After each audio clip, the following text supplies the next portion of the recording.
Janji Tuhan kuasanya lebih besar daripada kuasa keadaan yang berjalan tidak seperti yang kita pikirkan, kita inginkan.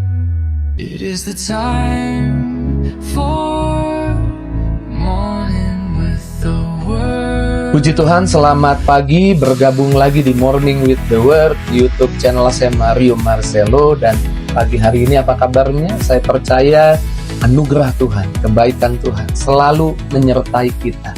Apapun yang kita hadapi, apapun yang kita alami, firman Tuhan selalu kasih kekuatan. Karenanya pagi ini saya percaya saya berbicara dengan orang-orang yang menunggu firman Tuhan. Setiap pagi menyaksikan Morning with the Word, menunggu firman Tuhan. Alkitab katakan diberkati orang yang menanti-nantikan Tuhan, mendapat kekuatan baru. Saya percaya Tuhan mau kasih kekuatan baru. Lebih-lebih bagi kita yang mungkin sedang mengalami sesuatu berjalan tidak seperti yang kita inginkan. Apa yang harus kita lakukan ketika segalanya berjalan tidak seperti yang kita mau, tidak seperti yang kita harapkan? Tiba-tiba ada kabar buruk, tiba-tiba ada masalah di kantor, tiba-tiba mobil rusak, tiba-tiba kemudian ada masalah dengan seseorang yang berjanji tapi dia mengkhianati janjinya. Sesuatu yang kita harapkan tidak berjalan semestinya. Dan memang Tuhan tidak pernah berjanji bahwa kita nggak akan ketemu masalah, kita tidak akan ada tantangan di hidup kita. Tuhan tidak pernah menjanjikan itu. Tapi Tuhan punya janji yang kuat loh. Di dalam Roma 8 ayat 28 dikatakan seperti ini. Kita tahu sekarang bahwa Allah turut bekerja dalam segala sesuatu untuk mendatangkan kebaikan bagi mereka yang mengasihi Dia, yaitu bagi mereka yang terpanggil sesuai dengan rencananya. Tuhan bekerja, Tuhan ikut bekerja. Dalam teks New King James, Tuhan menyebabkan masalah, tantangan, situasi yang berjalan tidak seperti yang kita inginkan, bekerja untuk kebaikan kita. Tuhan memerintahkan hal-hal itu untuk bekerja. Tuhan bekerja bagi mereka yang mengasihi Dia. Bagaimana kita bisa mengasihi Tuhan di tengah keadaan yang berjalan tidak seperti yang kita ingini? Waktu kita sadar bahwa apapun masalah, apapun tantangan, keadaan yang berjalan tidak sesuai yang kita inginkan, Tuhan tetap mengasihi kita sampai hari ini. Kasih-Nya yang tanpa syarat itu ada di hidup kita, dan itu membuat kita sadar bahwa rencananya masih ada di hidup kita. Tuhan tidak kaget, Tuhan tidak surprise karena ada masalah di hidup kita. Tuhan tidak tiba-tiba, wow, gimana ya mengatasinya? Wow, gimana ya menghadapinya? Tuhan tahu apa yang akan Tuhan kerjakan di tengah masalah dan tantangan yang kita hadapi. Karenanya waktu masalah atau waktu keadaan berjalan tidak seperti yang kita inginkan, jangan marah. Saya mau bilang sekali lagi, jangan marah. Memang ketika keadaan berjalan tidak seperti yang kita inginkan, kita rasanya mau marah. Tapi kita harus tahu ini, Alkitab bilang, Yakobus 1 ayat 19, amarah itu justru menunda jawaban doa. Amarah itu justru membuat kita teralih daripada mujizat yang Tuhan kerjakan, dan kita sibuk memuaskan diri dengan amarah. Tapi Alkitab bilang begini, Yakobus 1 ayat 19, sebab amarah manusia tidak mengerjakan kebenaran di hadapan Allah. Teks lain bilang tidak mengerjakan apa-apa di hadapan Allah. Tidak mengerjakan yang baik di hadapan Allah. Kemarahan tidak menghasilkan sesuatu. Nah, ketika kita sadar kemarahan tidak mengerjakan sesuatu, saya percaya keinginan marah hilang kuasanya. Karena kita tahu itu tidak mengerjakan sesuatu. Kita tidak bisa memilih apa yang terjadi di hidup kita. Apa yang bisa tiba-tiba terjadi di hidup kita. Kita nggak bisa pilih memang. Tapi kita bisa memilih untuk merespon dengan baik. Kita bisa memilih untuk mengizinkan apa yang boleh masuk di perasaan kita. Jangan izinkan amarah, karena amarah tidak mengerjakan sesuatu. Izinkan perkataan Tuhan saja yang masuk. Allah turut bekerja dalam segala sesuatu untuk mendatangkan kebaikan kepadanya. Jangan marah, tenangkan hatimu, serahkan masalahmu, serahkan perasaanmu ke dalam tangan Tuhan, dan Tuhan akan mengerjakan yang baik buat hidup kita. Dan yang kedua, jangan menyerah.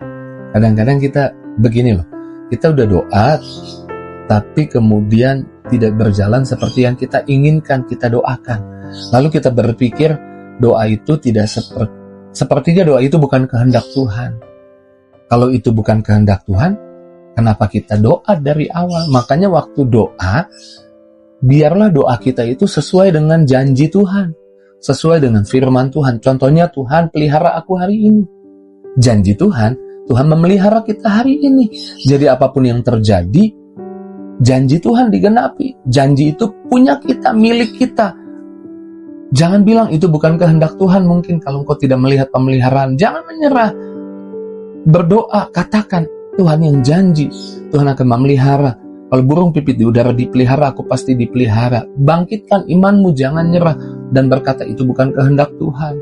1 Yohanes 5 ayat 14-15. Dan inilah keberanian percaya kita kepadanya, yaitu bahwa Ia mengabulkan doa kita jika kita meminta sesuatu kepadanya sesuai atau menurut kehendaknya. Jadi sebelum kita doa, pastikan bahwa itu adalah janji Tuhan. Kalau engkau doa untuk naikkan promosi jabatan, untuk kau jadi berkat buat banyak orang, jangan bilang itu ambisiku semata. Karena kitab Mazmur 75 ayat 75 ayat 7 dan 8 katakan, Tuhan yang mempromosi anak-anaknya. Jadi promosi juga bagian dari kehendak Tuhan. Jangan bilang itu mungkin bukan kehendak Tuhan. Kehendak Tuhan. Tapi kehendak Tuhan adalah ketika engkau dipromosi, engkau jadi berkat buat banyak orang. Nama Tuhan dimuliakan. Engkau bantu bawahan-bawahanmu di tempat kerja. Engkau menolong, engkau menyuarakan apa yang jadi suara mereka ketika engkau posisinya lebih tinggi lagi. Jadi jangan menyerah. Lalu jangan kehilangan kepercayaan bahwa kebaikan Tuhan selalu tersedia. Jangan kehilangan kepercayaan bahwa kebaikan Tuhan selalu tersedia. Daud, saya suka loh, Daud berkata seperti ini.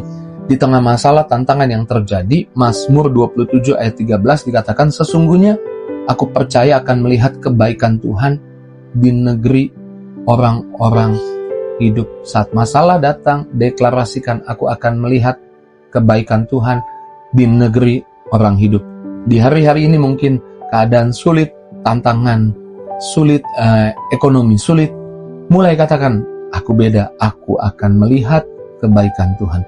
Dan kebaikan Tuhan tidak bergantung pada dunia yang tambah buruk, ekonomi dunia yang naik turun. Kebaikan Tuhan itu bukan stagnan. Kebaikan Tuhan bertambah besar di hidup kita.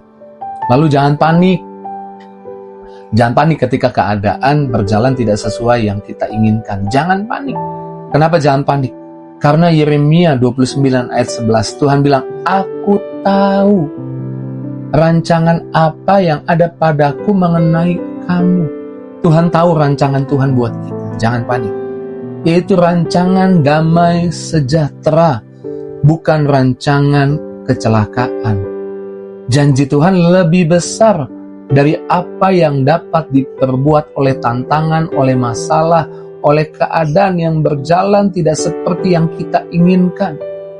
Janji Tuhan kuasanya lebih besar daripada kuasa keadaan yang berjalan tidak seperti yang kita pikirkan, kita inginkan, kita doakan.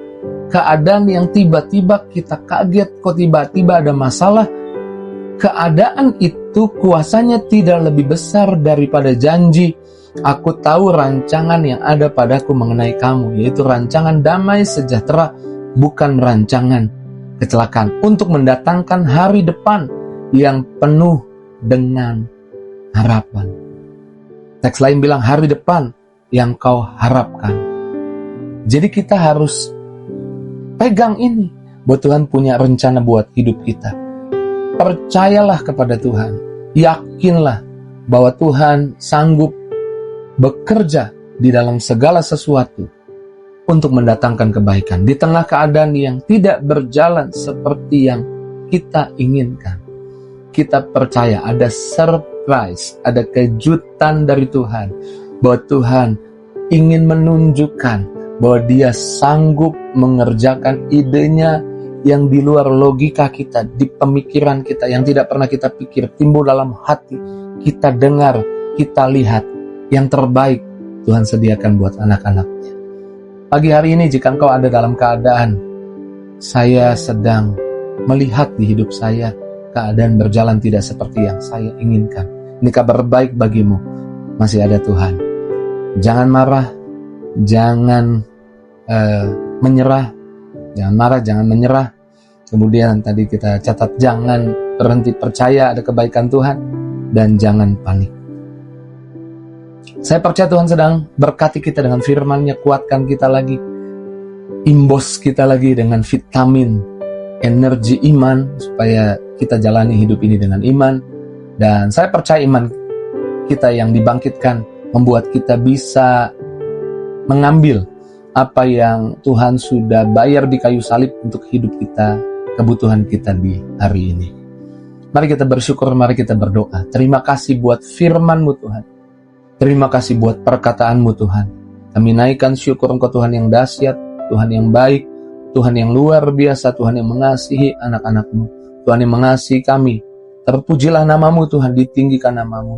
Biarlah firman Tuhan tidak kembali dengan sia-sia, memberi semangat, membuka jalan di hari ini bagi anak-anak-Mu, menyembuhkan anak-anak-Mu, memulihkan keadaan ekonomi anak-anak-Mu, memberi kekuatan baru bagi anak-anak-Mu. Bahkan apa yang jadi harapan doa anak-anak-Mu dikabulkan jauh lebih besar dari yang sanggup kami doa pikirkan. Terpujilah Yesus dari sekarang sampai selama-lamanya. Dalam nama Yesus kami bersyukur, kami doa, haleluya, amin. Tuhan sanggup mengubah keadaan karena Dia jauh lebih besar daripada keadaan terburuk apapun yang coba menyerangku. Kebaikannya jauh lebih besar dan lebih berkuasa. Jika itu responmu, tulis di kolom komentar dan bagikan link Morning with the Word ini kepada temanmu, sahabatmu, keluargamu, atau orang yang kau kenal yang mungkin sedang mengeluh dan berkata kepadamu, curhat mungkin kemarin, keadaan tidak berjalan seperti yang saya inginkan. Bagikan agar mereka juga boleh dikuatkan, dimenangkan dalam Yesus. Tuhan berkati setiap kita. See you!